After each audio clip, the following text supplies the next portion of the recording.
Hi, Terry here. Welcome to another video. Today I'm going to start testing my homemade black powder that I made in the previous 4 videos. So when I started working on this, ideas for these tests, I actually came up with a lot of ideas for how I could test these different powders that I made. But then I started noticing as I started writing all of these down that they're all really, most of them anyway, were just variations of basic categories, are all variations of the same type of test. So what I finally done was uh, boiled it down to 4 basic categories or types of tests that I can run.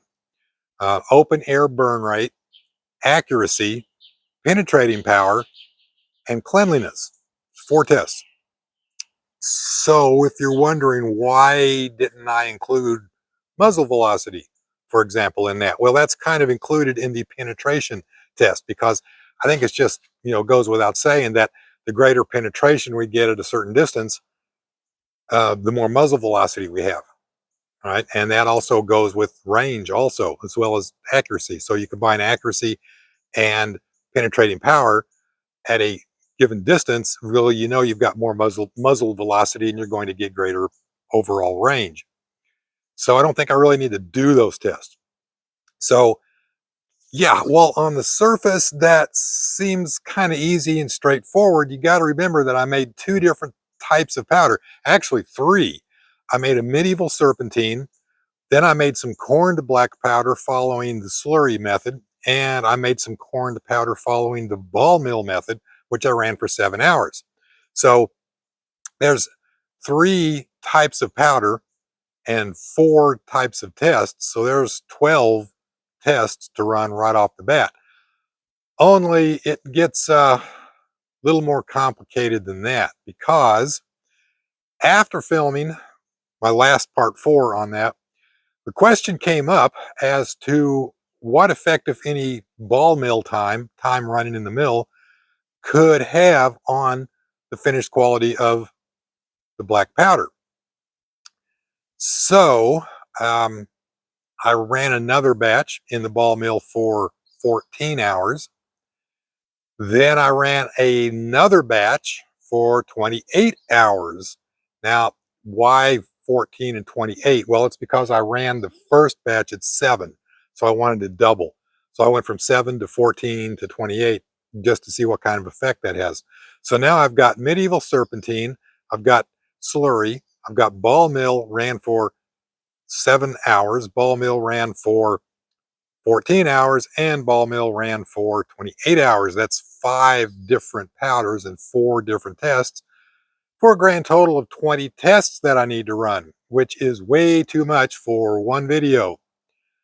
In fact, this video is actually turning out to be a little longer than I expected that it would. So I broke this down into 4 videos, and today we're going to test open air burn time. Now, yes, black powder does burn a lot faster compressed in a gun barrel than it does in the open. But your open air burn time can give you a fairly good indication, I think, of how good your black powder is going to be. So I'm going to run 2 different tests here. I'm going to compare all of my, what you might call serpentine. What I've got is the medieval serpentine, and then I've got the slurry and the 3 ball mill methods that I used uncorned, so they're just powder. Now, they're not really serpentine because serpentine powder wasn't made with a ball mill, so we can call it modern serpentine. And then I've got corned powder, and I'm going to compare that with GoX as the baseline. So let's get started. So I'm going to start here with a sample of my medieval European styled black powder. And this is as close as I could get to how it was actually made in the medieval European period around 14th century. And that is, grind all of the ingredients separately, then mix them together manually. And I'm sure theirs would have burned a lot faster, or at least some faster, than mine is going to. If I can get this hunk lit.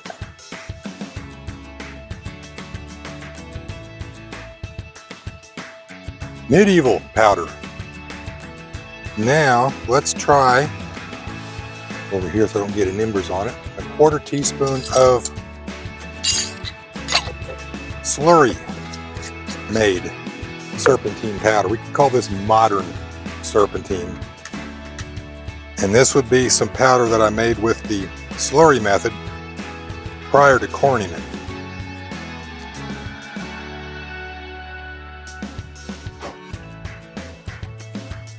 Not bad. Now let's go with some ball mill powder. This would also be modern serpentine that I ran through the ball mill for 7 hours.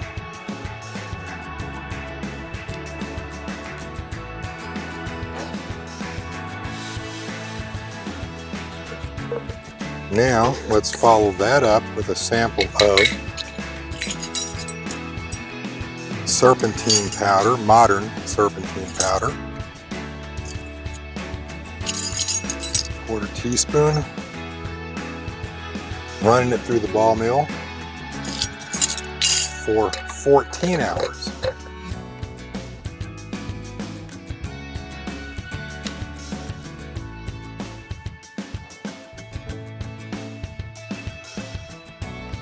And finally, running it through the ball mill for 28 hours.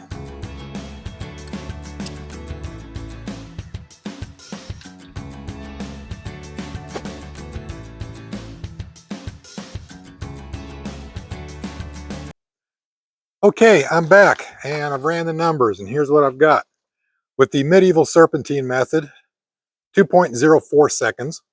For the slurry method, 0.10 seconds. For the ball mill method, ran at 7 hours, and that is ball mill, not bowel movement. 0.81 seconds.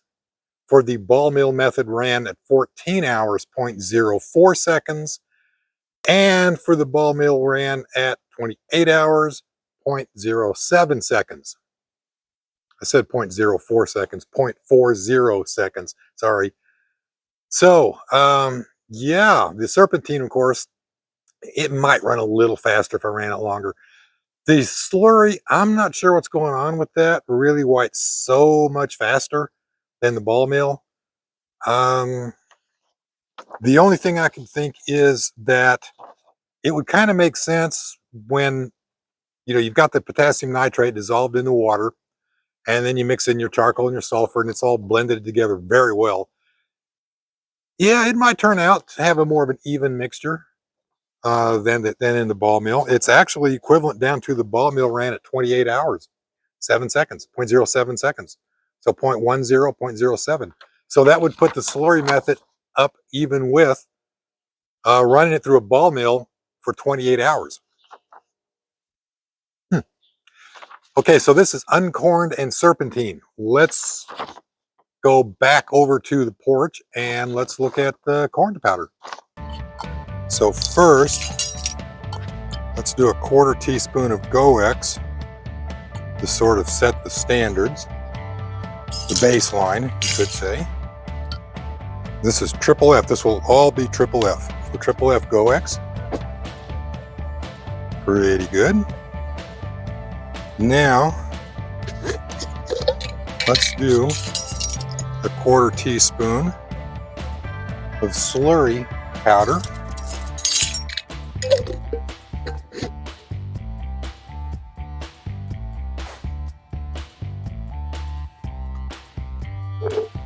Let's do a 1/4 teaspoon of ball mill for 7 hours.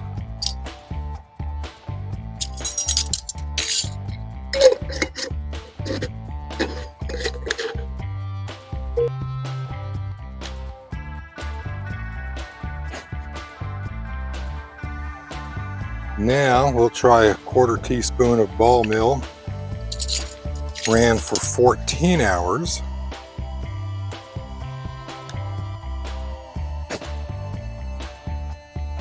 And now a 1/4 teaspoon of powder ran through the ball mill for 28 hours.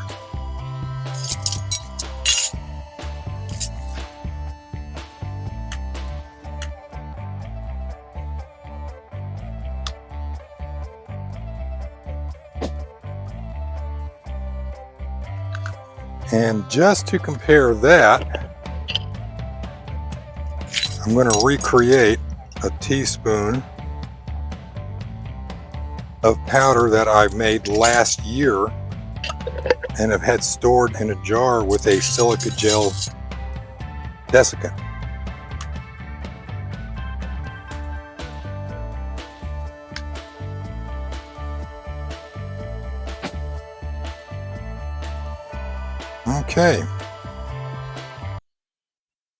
Okay, I'm back. I ran the numbers, and as you can see here, GoEx got a 0.06 seconds. The slurry method got a 0.83 seconds. The ball mill ran for 7 hours, 0.10 seconds. Ball mill ran for 14 hours, 0.08 seconds. The ball mill ran for 28 hours, 0.05 seconds. And then I ran another test of some ball mill powder that I made last year using the same method, 7 hours, 0.07 seconds. So first of all, let's look at this GoEx, the 0.06 seconds, okay? In part 4 of my making black powder video, I burnt some GoEx. I did a 1/4 teaspoon of GoEx and I got a 0.77 seconds. So 0.77 seconds and then today 0.06 seconds. Well, that's quite a difference. So yeah, what's going on there? Well, while I was writing these numbers down, kind of puzzling over that, it suddenly occurred to me. The test that I ran last year, I used powder from my powder horn. And the test I just did, I ran from a can that I had sitting on the shelf. So obviously that can is going to be sealed up a lot tighter than the powder horn. In fact, that powder that's in that horn actually is going on about 2 years old. I don't shoot my flintlock rifle all that much, and that's all I use the powder horn for. So that I think shows the difference between old powder and fresh powder, both GoEx Triple F. Which, what would make that happen? Well, moisture in the air. I think that helps demonstrate really just how critical moisture content can be to the effective power of black powder. Even just sitting inside a room in an air-conditioned, more or less temperature-controlled, humidity-controlled house for about 2 years, in that horn with the wood stopper, it lost that much power. I am going to run that again sometime as these tests progress, just to make sure it's accurate, but I think it is. The next one that I won't really kind of puzzled over here is with the serpentine slurry, modern serpentine. We got 1/10 of a second, 0.10. But then after I corned it, I got 0.83, 0.8 of a second. So what's going on with that? Yeah, I'm just going to have to go back and look at that again. But again, it could be that corn powder just isn't completely dry yet. It's possible. Like I said in the last video, a lot of people let their pucks dry for at least a week, some 2, even 3 weeks. I put mine through a food dehydrator for 48 hours, but that's 2 days in a food dehydrator. I keep saying dehydrator, dihydrogen monoxide maybe. Anyway, 48 hours in a dehydrator versus 3 weeks in a dry environment. Maybe needs 72 hours in a dehydrator. I'll go back and find out on that. And then the ball mill is pretty accurate, actually. We got for the serpentine 0.81, and for the corn 0.10. So that made quite a difference, corning versus the serpentine. And then for the 14-hour ran, we got 0.4 seconds uncorned and 0.08 seconds corned. Not bad. And then for the ball mill ran at 28 hours, We had 0.07 seconds uncorned, 0.05 seconds corned. Not as much of a difference as between the 7 hours and 14 hours. So, yeah, while there was a significant improvement between running the powder through the ball mill between 7 hours and 14 hours, or you could do 6 and 12 or 8 and 16, however you want to do it, that first doubling between the 6, 7, 8 and the 12, 14, 18 made a significant difference, serious improvement. But between 14 and 28 hours, we didn't really see that much of an improvement. A big improvement in the uncorned, 0.40 versus 0.07, but not once it was corned, 0.08, 0.05. Now, again, it might be that these numbers will change as they dry out more. After I get my powder pucked, dried, ground, sorted, and all that, I put them in usually pint glass jars with a silica gel desiccant. And over time, that's going to just draw every molecule of moisture out of that jar. So over time, that could make a big difference, or I could run it through the dehydrator some more. And I think that accounts really for the 0.07 seconds that I got, 0.07 seconds that I got ran in through the ball mill at 7 hours from last year. It's been sitting in a glass jar with a desiccant for a year. I didn't just let it sit there for a year. I've been shooting it, but what's left, small amount that's left, has been in that jar with that desiccant for a year now. And so I think that makes a big difference. So, very interesting results.